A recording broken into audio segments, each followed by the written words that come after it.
Buenas tardes, chulis.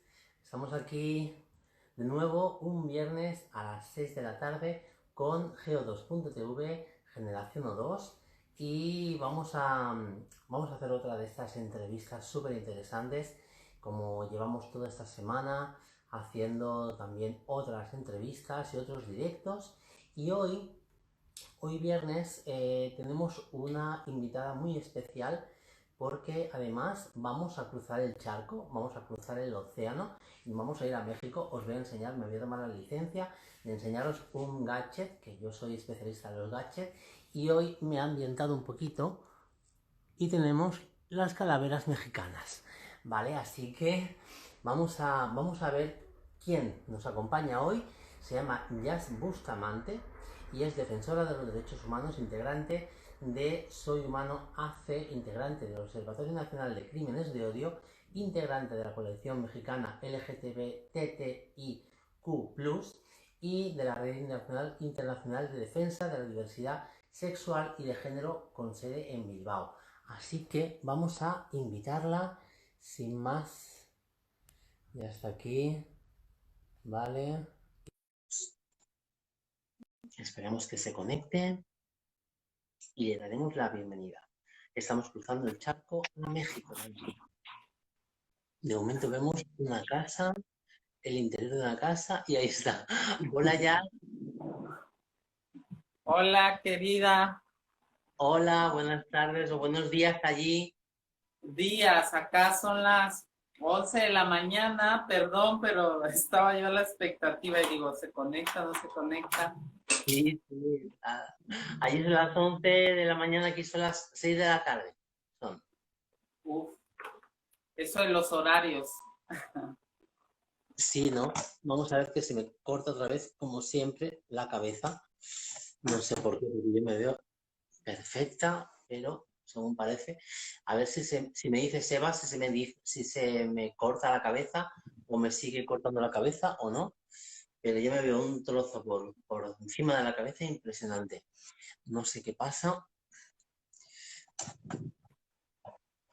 Vamos a ver si así. Yo lo que ya vamos, es que al final no sé dónde. Yo lo que pasa es que soy tan alta que o se me corta por arriba o se me corta por abajo. Mm, Bien, pues cuestiones técnicas aparte, Jazz. Vamos a, vamos a hablar de esta hora de conexión sobre un montón de cosas que tienes que contar. El miércoles estuve con una compañera tuya, con Rubí, y nos hizo pues, una exposición muy interesante, ¿no? Ya te hemos presentado antes, eres ok. perteneces a la coalición mexicana LGBTTTIQ+, y además eres integrante de Soy Humano AC, ¿no?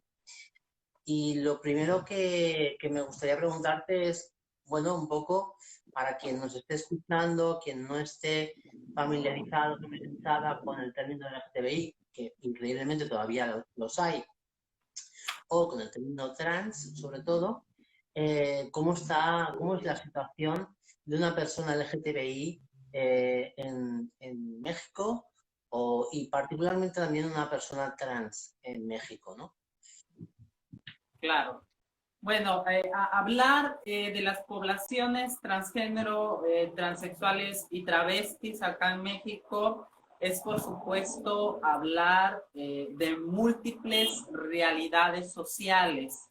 Es hablar de que en el centro del país existe como que ciertas mayoría de políticas públicas que dan el acceso a la salud, libre discriminación, que hay políticas públicas del acceso al reconocimiento de la identidad de género jurídica, es abordar el norte del país, que como que hay más estudios, como que está esa compartimiento bilateral con Estados Unidos, porque son toda esa zona fronteriza y traen como que esa idea muy progresista, entre comillas, pero justamente el norte del país es la parte donde hay más prejuicios y estigma, hay más machismo.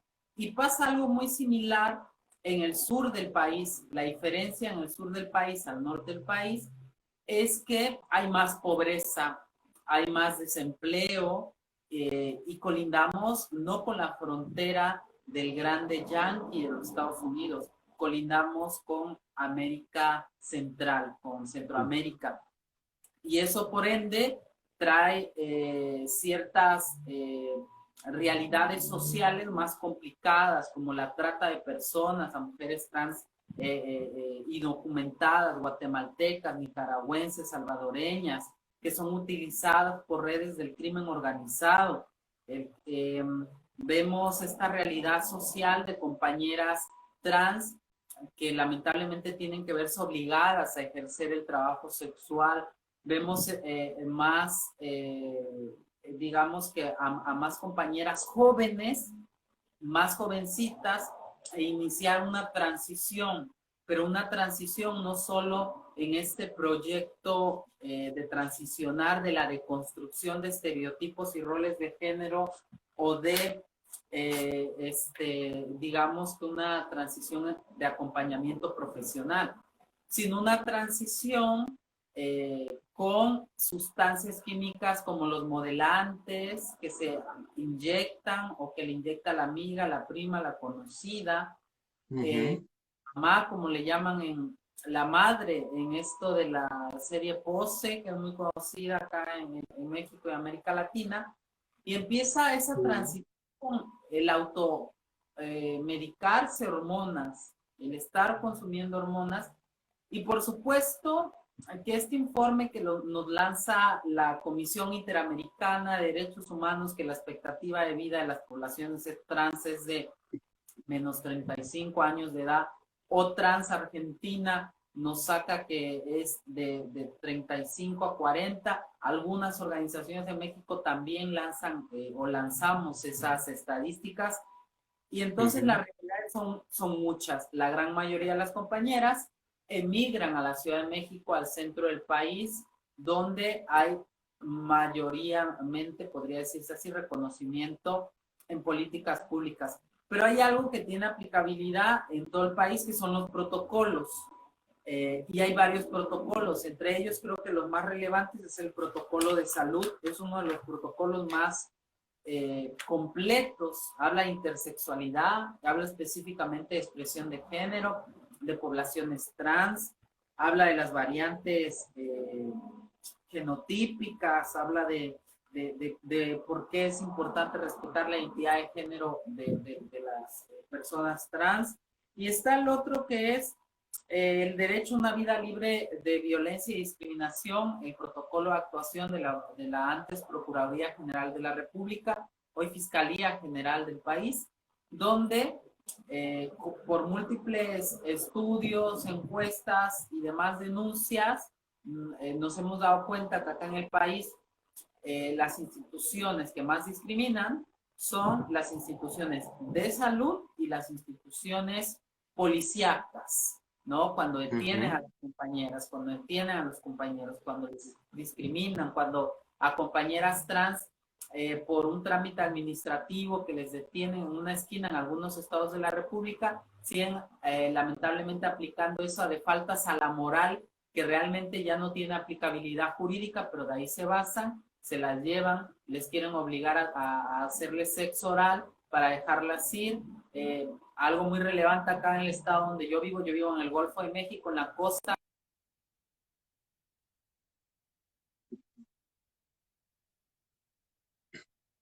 Se corta un poquito.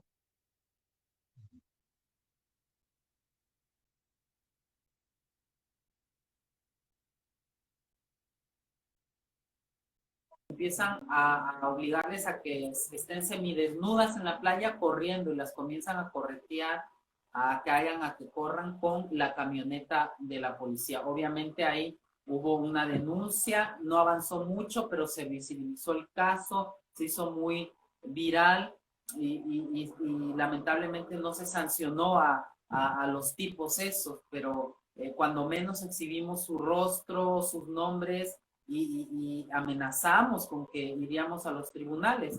Lamentablemente por todo este estigma y el tema que lleva la y el proceso punitivo y jurídico, las compañeras desistieron pues de denunciar. Pero valdría la pena entonces resaltar que en nuestro país existen 9 estados de la República Mexicana donde pues ya hay reconocimiento de nuestra identidad jurídica. En 9 estados de nuestra República Mexicana es un trámite administrativo sin necesidad de un juicio penal, un juicio jurídico, sin necesidad de que me avale un psiquiatra, un psicólogo, ¿no? Un proceso patologizante, sino que vas al registro civil y el Estado te reconoce como hombre o como mujer autopercibida. Creo que eso es un gran logro. Ya son 9 estados de la República. Hay que recordar que las leyes acá en nuestro país son muy similares a Estados Unidos, no como el sistema europeo. Acá somos más como el norteamericano, que tiene que ver justamente... por estados, ¿no? ¿Perdón? Está dividido por estados, ¿verdad? Así es. Cada estado de la República es soberano y entonces como son 32, 33 estados de la República, cada uno tiene autonomía y soberanía y van gradualmente reformando. Y pues ya le paro ahí porque creo que ya mezclé mucho y hay previas preguntas. Sí, pero es muy interesante, es muy interesante porque acabas de hacer una radiografía de lo que es la realidad, en este caso trans, en México, ¿no? Por un lado, lo que acabas de decir, lo último que acabas de decir, pues son avances en cuanto a lo institucional, pero lo que has dicho al principio, lo que has dicho en toda la exposición, pues da a entender el escenario donde que se vive, ¿no? Aquí estamos en España, tenemos también nuestra discriminación o nuestro tipo de discriminación. Estamos hablando de discriminación, de abuso policial, de impunidad también, de un caldo de cultivo social también que digamos que es muy beligerante contra las personas transexuales y sobre todo, creo yo entender, que es sobre las mujeres transexuales especialmente, ¿verdad? Claro. Sí, acá en nuestro país podría decirse que a nivel internacional somos reconocidas o reconocidos como un país progresista en cuanto a la legislación y en la parte institucional, pero sigue habiendo mucha problemática en la aplicabilidad de esas leyes, en la aplicabilidad de los marcos normativos, de los marcos punitivos. Digamos que yo me especializo en el tema punitivo porque yo soy sobreviviente a un crimen de odio en 2014 y de ahí me metí más de lleno al tema de la legislación. Hemos trabajado en 10 iniciativas de ley, 3 de ellas se aprobaron, 2 de ellas específicamente sobre las causales agravantes de los crímenes de odio, y a partir de ahí empezamos a generar diagnósticos cualitativos, cuantitativos e indicadores de medición. Y a pesar de que nuestro país tiene una, vuelvo a repetir, legislación un poco amigable con las poblaciones disidentes sexuales, la realidad es que no generan ninguna cifra oficial en cuanto a los crímenes de odio. Y aquí es muy preocupante porque somos las poblaciones trans las más dañadas en estos crímenes de odio.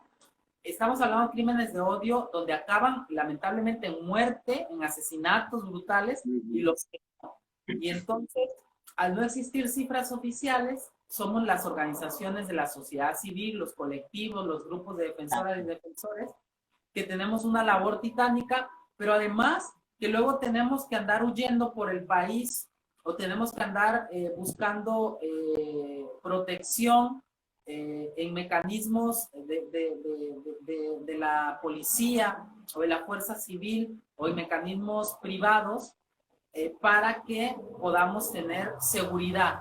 A mí al menos me atacaron ya en 2 ocasiones y tengo medidas cautelares. Acá le llaman medidas cautelares, que es algo así como me hacen un diagnóstico profundo de cuáles son mis vías donde me pueden atacar. Me han bajado, por ejemplo, mis cuentas en mis redes sociales, me han hackeado, me han amenazado, han llegado a mi domicilio en alguna ocasión y tiraron ahí un papel de amenaza con una piedra cuando casi me asesinan. Entonces, Ay, qué España, sobrado. en nuestro país, han asesinado a 11 defensoras y defensores de derechos humanos LGBTI más disidentes sexuales.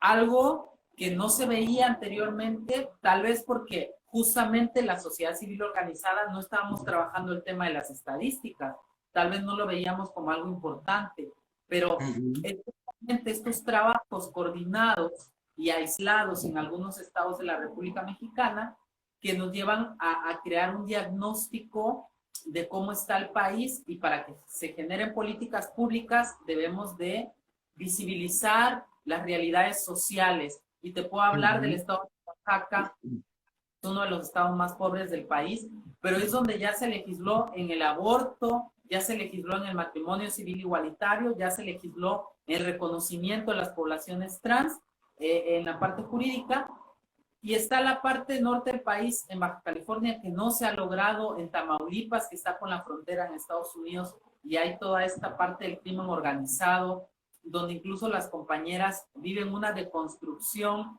y no muestran su identidad de género como es debido. O se feminizan muchísimo o no Ujú. transicionan, porque es bien complicado, ¿sabes?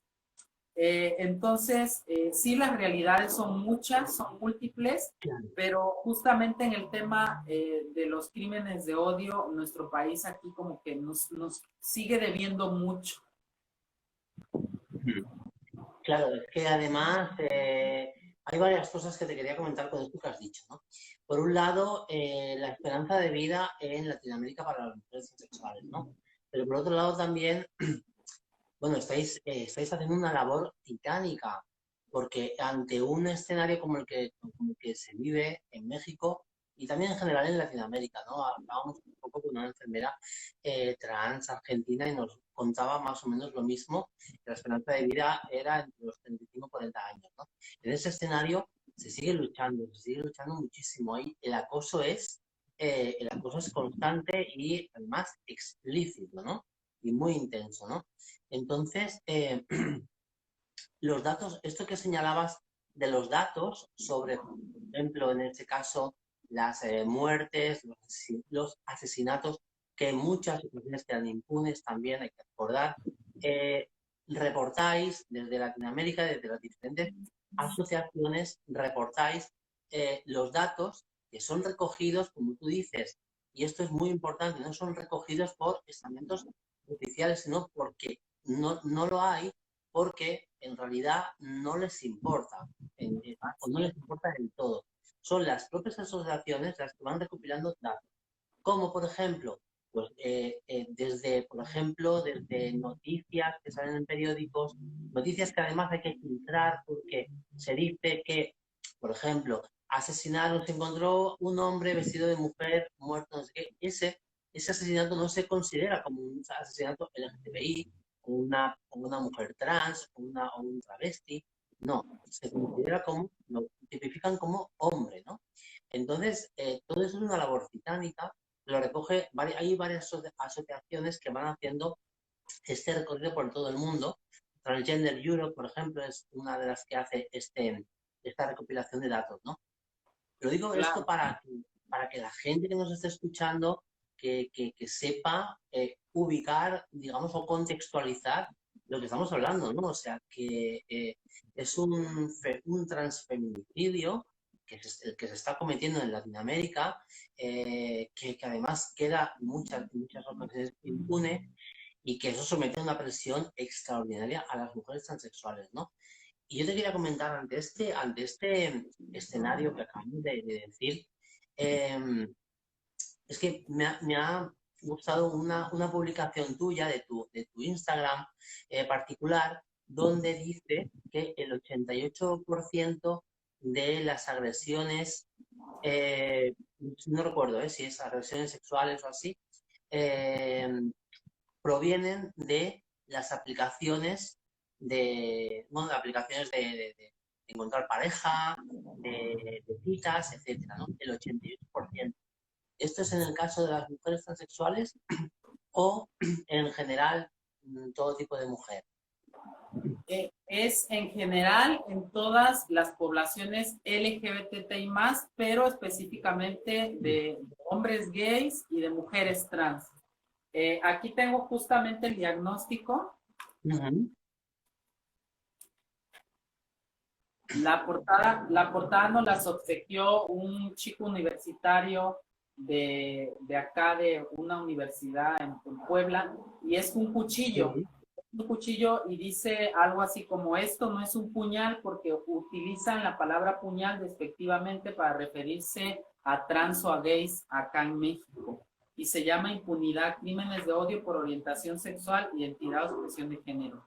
El documento igual te lo vamos a compartir, los otros trabajos que hemos colaborado. Justamente lo que decía es muy importante, porque desde 2012 a la fecha, todas estas cifras que teníamos aquí, le decía una amiga que sabe todo este tema de las estadísticas y de las encuestas, cómo con todos esos datos duros que teníamos, podíamos sacar algunas cifras estadísticas, porque de porcentajes, porque al final tú lees una nota en el periódico y se mataron a una mujer trans, a una mujer travesti, a un travestido, a un hombre vestido de mujer, a un puñal, a un gay, bla, bla, bla.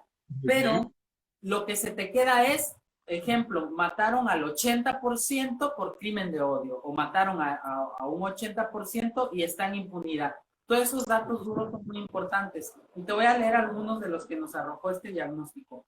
Nos arrojó que del 2013 al 2020, tan solo en el estado de Veracruz, la zona donde hicimos este diagnóstico, y luego lo resaltamos en los 5 estados de la República más violentos, nos arrojó que tan solo en el estado de Veracruz se han asesinado 204 personas LGBTI+, en las que resaltan 126 mujeres transgénero, transexuales y travestis, 73 gays, 5 mujeres lesbianas. El 60% de las víctimas trans ejercían el trabajo sexual. El 89% de las víctimas conoció a su agresor en alguna red social: Grindr, Tinder, Twitter, Facebook, Instagram, todas estas Snapchat aplicaciones.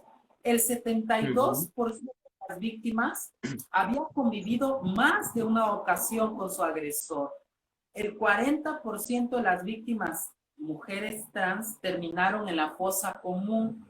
Solo el 25% de los casos de violencia hacia personas LGBTI+ son denunciados ante las autoridades.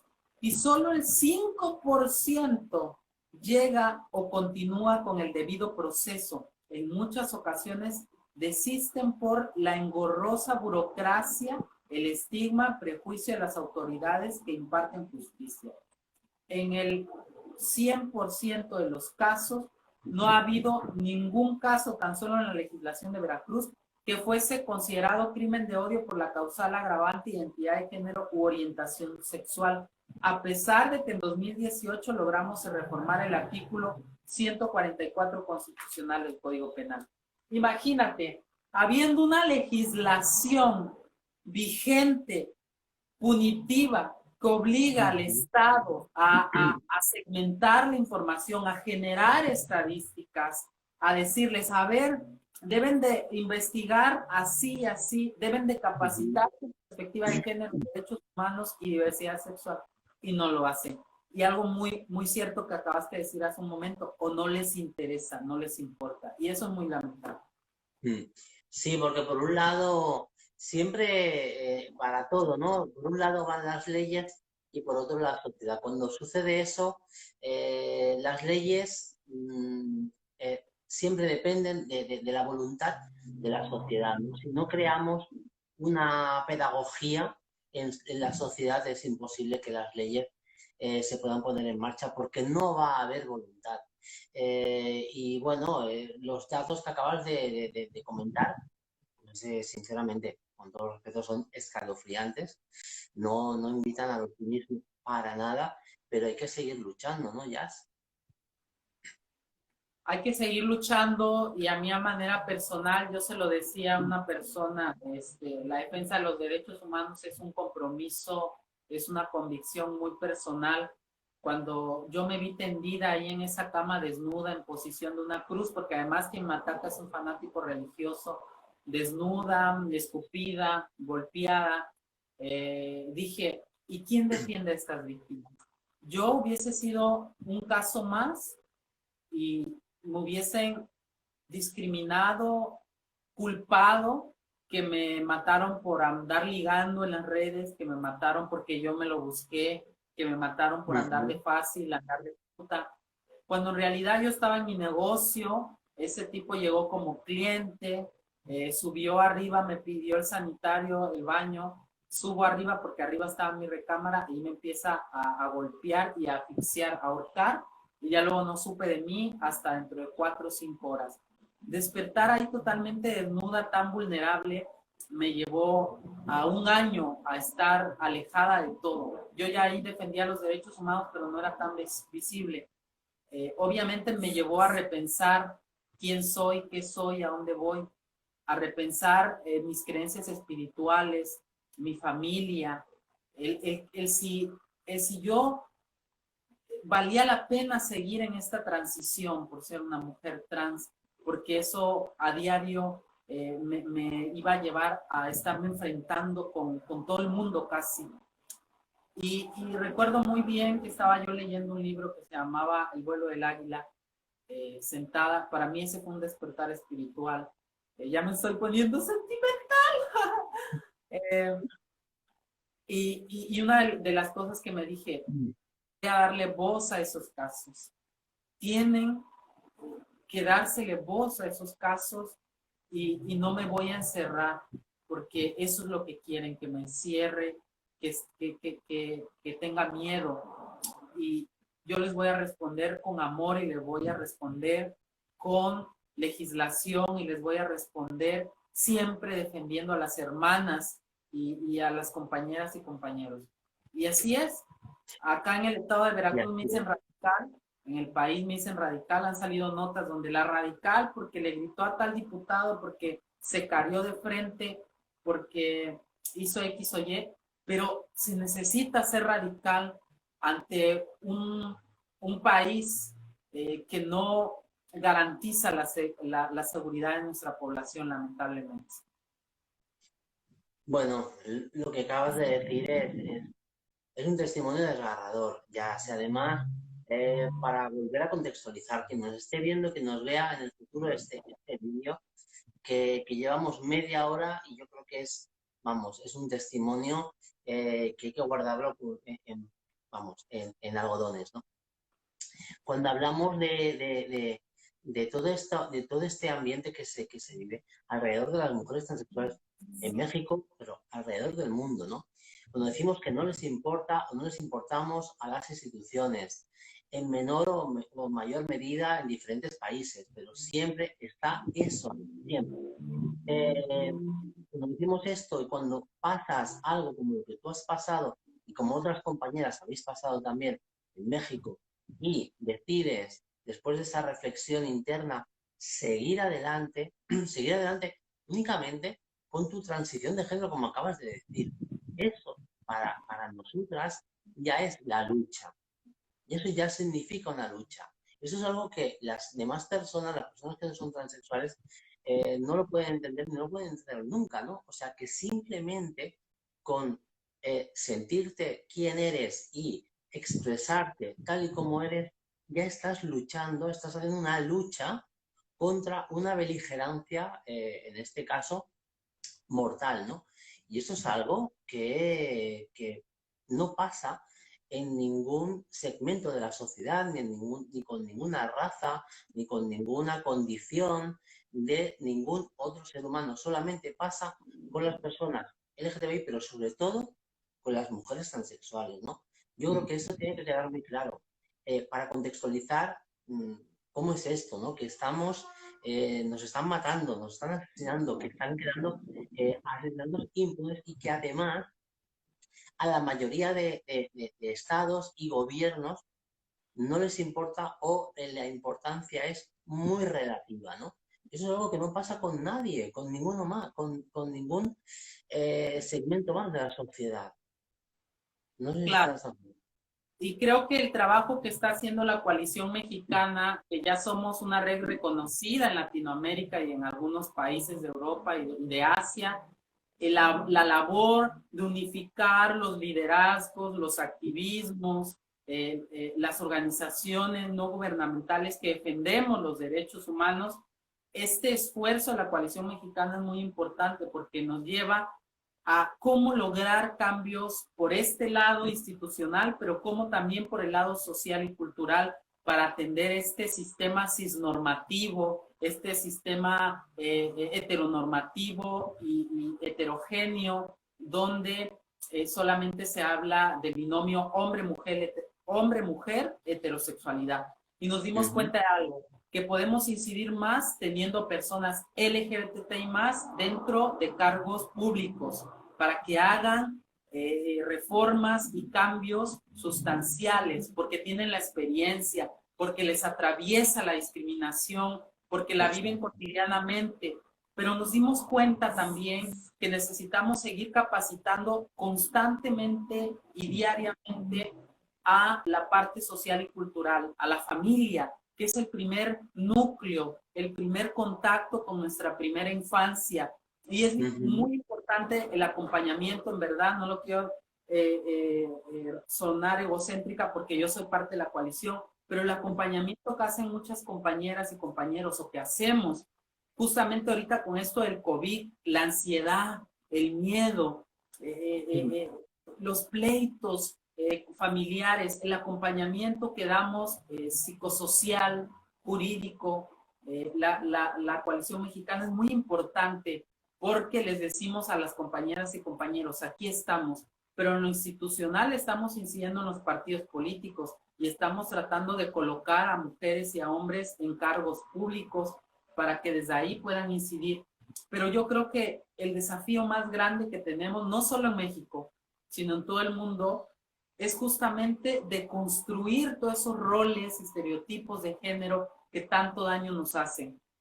Es complicado hablar de la abolición del género acá en México, en la región Latinoamérica, incluso creo que en la misma España, pero ya se habla de la abolición del género, pero hablan de la abolición del género desde esta construcción que las poblaciones disidentes sexuales somos las malas y los malos. Y específicamente hay una parte del feminismo transexcluyente donde abordan, perdón que me meta aquí tantito en ese tema, que las mujeres trans somos una imitación barata de las mujeres cisgéneros, cuando no es así. Cuando el machismo nos atraviesa también a las mujeres trans, cuando el sistema machista, porque es un sistema, atraviesa a hombres y mujeres por igual, y justamente las mujeres trans nos asesinan por asumirnos mujer, por construirnos mujer, por sentirnos mujer. Y entonces la abolición del género sí hay que empezar ya a dimensionarla, abordarla someramente, pero desde una perspectiva pluricultural y diversa. O sea, que existen muchas otras realidades, no solamente las realidades cisgénero ni las realidades heterosexuales. Cuando hacemos un análisis de que existen todas esas realidades, entonces sí podríamos hablar de una abolición del género y nos beneficiaría a todas y a todos, porque solamente seríamos individuos, porque solamente seríamos personas. Pero entonces para llegar ahí, primero debemos de reconocer que hay una degradación hacia la mujer, pero que también hay una degradación del sistema hacia todo lo que transgrede la norma binaria, cisgénero y heteronormativa. Y ahí entramos en poblaciones LGBTI más o disidentes sexuales. Entonces, creo que es muy importante que hagamos estas reflexiones para ir preparándonos para un escenario propicio donde veamos que son más las coincidencias que las diferencias. En el movimiento feminista, en el movimiento ambientalista, en el movimiento de derechos humanos y en todas estas realidades que ocurren en todo el continente americano, europeo, en todo el mundo, por supuesto. Sí, porque además hay una cosa que me has dicho que me resulta muy interesante. Todo me resulta interesante, pero hay una cosa que me resulta interesante, que es que el machismo heteropatriarcal nos atraviesa a todos, atraviesa a toda la sociedad, pero hombres y mujeres también, incluso a los hombres cis también los atraviesa, ¿no? En una medida o en otra, pero nos atraviesa. ¿Con qué? Pues con roles que han entrado en un colapso total, en un colapso social. Esto ya no funciona. ¿Por qué? Porque las personas LGTBI, las personas trans, ya estamos saliendo, ya estamos incorporándonos, estamos conquistando espacios. Siempre hemos estado ahí, pero siempre hemos estado en el margen. Estamos saliendo de ese margen de la sociedad, de esa marginalidad y nos queremos incorporar, como bien decís, ¿no? Y desde la coalición mexicana LGTBI tenéis ya varias personas que están en cargos, creo, si, corrígeme si me equivoco, en algunos cargos políticos, de municipales, etcétera, ¿no? Claro, claro. Y hay que resaltar también que hay personas LGBTI más que están en cargos y no les interesa la agenda. O sea, eso también hay que resaltarlo. Pues son pequeños casos, son pocos, pero existen. Existen casos donde hay gays de closet o bisexuales de closet o lesbianas de closet o gays públicamente reconocidos, pero dicen, a mí no me interesa la agenda y pues es respetable, por supuesto, y hay heterosexuales aliadas y aliados que sí les interesa la agenda y pues allí la incidencia política es fundamental que la hagamos, por supuesto. Claro, se trata de ir creando conciencia cada vez más. También has dicho, has mencionado un poquito y me gustaría mencionarlo también, porque creo que es muy importante, ¿no? Cómo está condicionando el confinamiento por el coronavirus. No sé cuántos días lleváis o cuántas semanas lleváis de confinamiento, pero me interesaría saber, para todo el que nos esté escuchando y que nos vaya a escuchar, cómo vive una persona, por ejemplo, trans que está iniciando la transición o que quiere iniciarla o que incluso la ha iniciado, pero depende de su familia, por ejemplo, no acepta el hecho trans, ¿no? Y ahora claro, tiene que convivir con esa familia 24 horas del día confinada. Claro, perdón, es muy complicado, por supuesto, pero tratamos de acercar la información. Y ya en todo caso, ya es un caso muy violento y complicada la convivencia. Hay algunos albergues acá en el país y específicamente se han creado algunos albergues temporales por el tema del COVID-19. La gran mayoría, por supuesto, están en Ciudad de México de estos esfuerzos, pero lo que hacemos también es llevarlas con compañeras o compañeros trans, gay, lesbianas, bisexuales que tienen alguna recámara, una cama vacía y decirles, invitarles a que estén pues temporalmente viviendo con ellas o con ellos. Creo que es muy importante cuando ya el contexto es muy violento sacarles de ahí. No pueden estar ahí porque puede llevarles incluso al suicidio. Es un tema muy, muy complicado, por supuesto. Pero mira, creo que la violencia, por supuesto, ha recrudecido. Las cifras nos lo dicen, aunque nuestro presidente de la República salga a decir que no ha afectado. Las cifras ahí están. Hablan que aumentó la violencia intrafamiliar más de un 80-90% en esto del confinamiento y es entendible, se cierran los negocios, no hay movimiento en las finanzas, no hay personas que no tienen ni siquiera que comer porque no trabajan, viven al día, las compañeras que hacen shows en los centros nocturnos, las que tenemos negocios en el estilismo, en los mercados, en los tianguis, que vivimos al día, por supuesto que es más complicado. ¿Qué estamos haciendo? Hay muchos esfuerzos comunitarios en varios estados de la República Mexicana, unas y unos dando acompañamiento a las compañeras en todo esto de la parte psicoemocional y otras y otros en lo jurídico, pero también nos hemos juntado algunas y algunos en recolectar alimentos y en vincularnos con las instituciones como los ayuntamientos municipales o los estados de la República para que les den algo básico, como le llaman acá despensa, donde hay los alimentos básicos para la población. Y yo resalto esto de los alimentos básicos porque muchas compañeras, por ejemplo, que ejercían el trabajo sexual, fueron sacadas de los hoteles porque varios hoteles cerraron.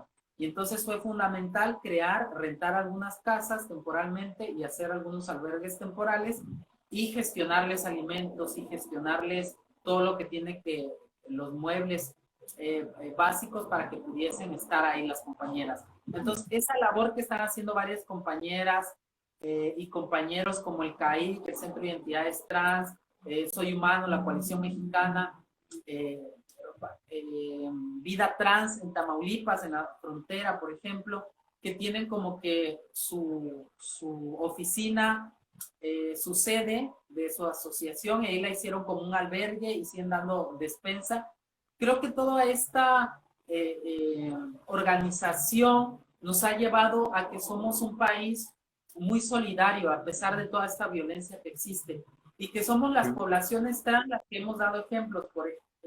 Quiero resaltar el comedor comunitario que hicieron unas compañeras transgénero y transexuales, trabajadoras sexuales, en Toluca, Estado de México, por ejemplo. Hicieron un comedor comunitario, pero le dan alimentación no solo a trans y a gays, sino a toda la sociedad en general. Entonces, ese esfuerzo en particular resaltó en todo el país, porque como a pesar de ser un país hostil y machista con nuestra población, nuestras hermanas, nuestras compañeras y compañeros, están dándoles alimentos a la sociedad en general. En Veracruz también hay un comedor comunitario, hay compañeras que siguen gestionando todo esto de las despensas y acompañamiento. Y entonces nos lleva a una reflexión que tuvimos con Arcus Fundación, con Arcus Foundation, hace un par de días en la coalición.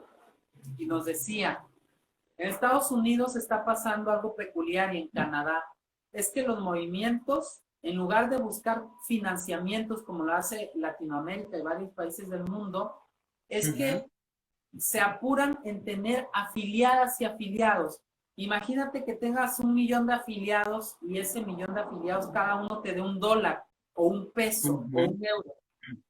Eso al año es un millón de euros, es 1 millón de pesos, es 1 millón de dólares.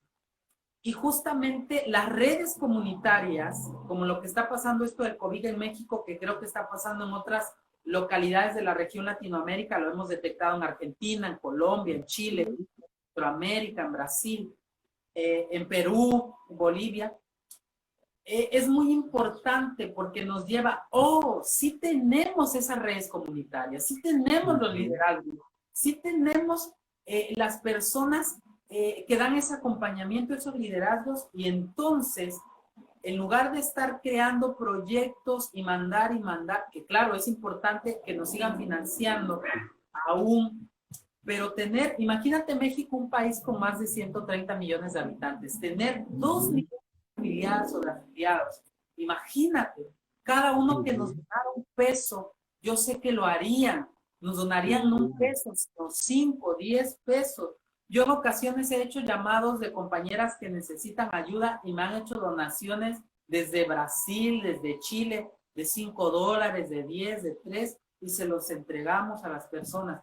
Entonces nos damos cuenta que las redes comunitarias es como nuestra vértebra que nos une, como que nos une. Y es muy importante eso.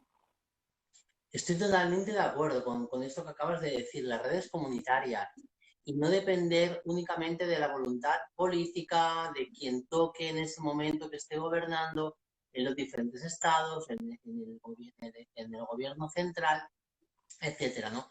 Yo creo que hay,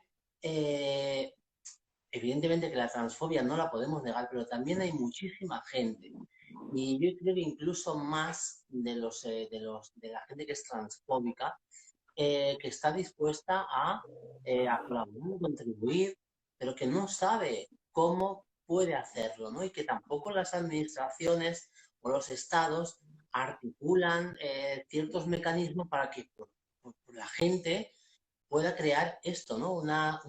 Este tipo de red. Yo creo que ahí es el futuro de la lucha, del colectivo, para vertebrar eso que tú dices, ¿no? Que es muy importante, esas redes comunitarias, que hay muchísima gente. Yo animo a todo el mundo a que establezca redes comunitarias.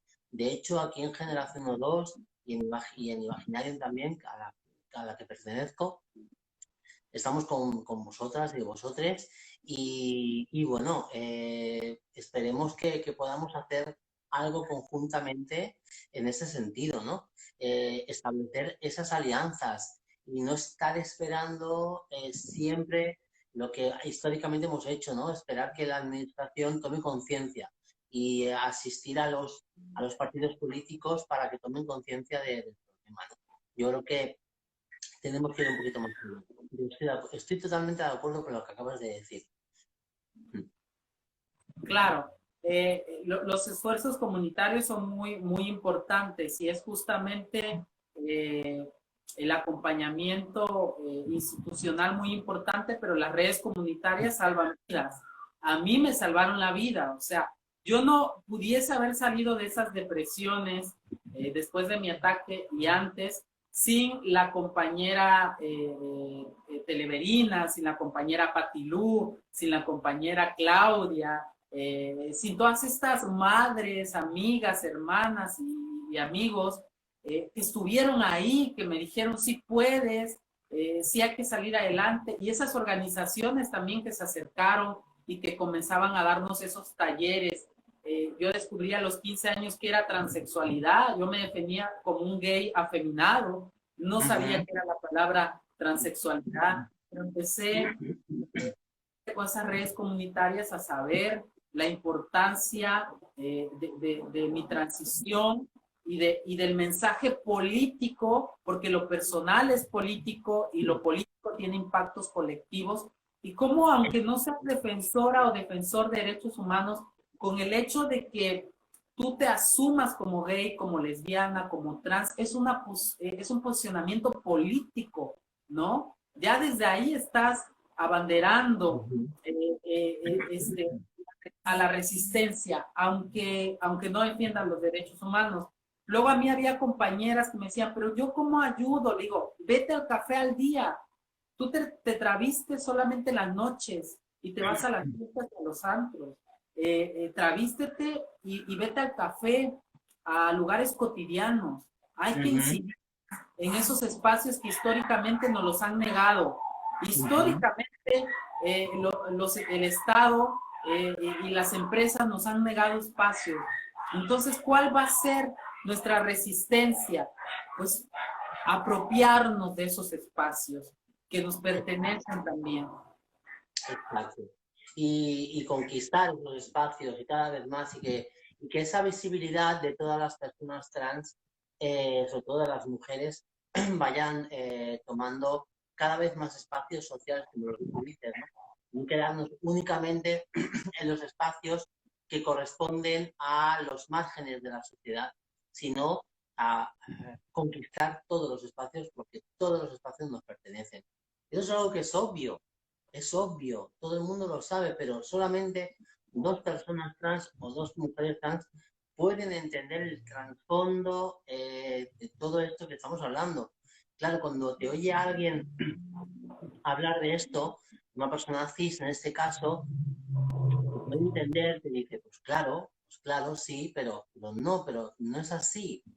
Es algo con lo que para lo que debes luchar día a día. Es algo que para cualquier otra persona es totalmente normal, absolutamente normal y natural, pero para nosotros nos lo tenemos que ganar. El ir simplemente con lo que tú dices, ir a tomar un café por el día a una cafetería normal y corriente, ¿no? Esta es la realidad.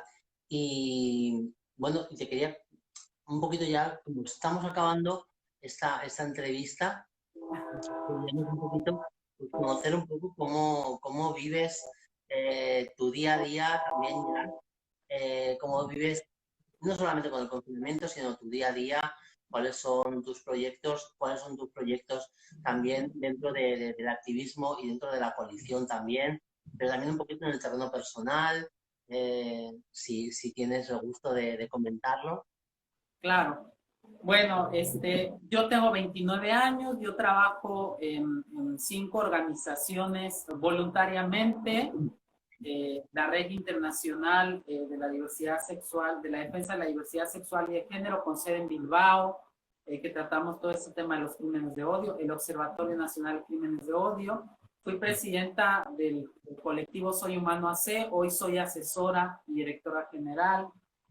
Bueno, más bien soy asesora, ya lo de la directora general como que ya nada más me dedico a estar asesorando, pero sigo, me vinculan mucho ahí porque fui presidente de las precursoras.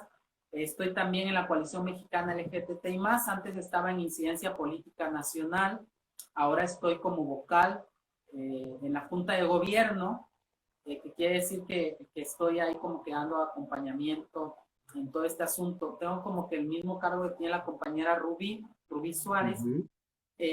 Mis proyectos personales pues es llegar a incidir en las leyes del país.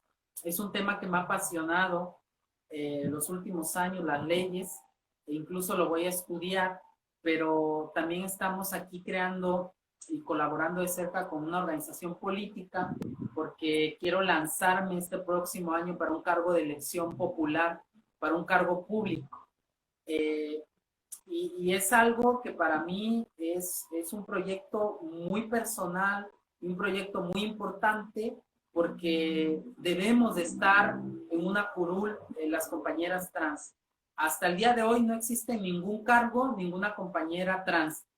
Ha habido compañeras lesbianas visibles en estas elecciones pasadas, gays, pero mujeres trans, ninguna ha llegado a ocupar ningún cargo en una curul. Entonces vemos un escenario propicio y vamos a darle a ese proyecto. Yo también soy microempresaria, tengo un negocio, una sala de belleza, fabrico también productos de limpieza, ¿no? Soy todóloga. Pues vivo sola, ya no vivo con mi madre. Yo me salí de mi casa a los 15 años, luego regreso a los 19, me vuelvo a salir y ya ahora a mis 29 años nuevamente estoy viviendo sola. Pues mi proyecto a mediano y largo plazo es seguir incidiendo el más tiempo posible en todo esto de la defensa de los derechos humanos. Es un compromiso personal, es una convicción esto de los derechos humanos y pues yo me visualizo en 5 o 6 años incidiendo desde la Organización de las Naciones Unidas, desde el alto nivel. Creo que se pueden hacer muchas cosas y creo que podemos llevar la agenda hacia un puerto más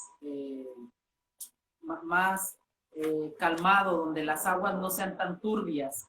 Porque creo que el desafío más importante que tenemos las poblaciones trans específicamente es hacer el cambio de incidencia social y cultural, porque podemos trabajar 1000 leyes, pero si no incidimos con mamá, con papá, con la tía, con el amigo, y eso lo vamos a hacer solamente con datos duros, con estos que presentamos aquí, presentando testimonios de compañeras. Te puedo contar el caso de una amiga cercana que fue asesinada y torturada, tirada en un barranco acá en Veracruz hace año y medio.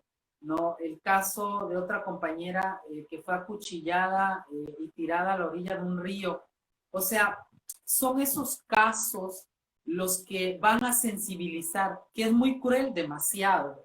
Deberían por el hecho de entender que nos excluyen en el sistema de salud, que nos discriminan en la parte social, laboral, cultural, pero son esos datos duros los que son vitales y muy importantes para lograr pues esos cambios sociales y culturales que necesitamos muchos. Y pues yo me autodenomino como una bruja cósmica, como un posicionamiento político, porque estoy a favor, por supuesto, de la interrupción legal del embarazo, estoy a favor de todo lo que tenga que ver con lo progresista.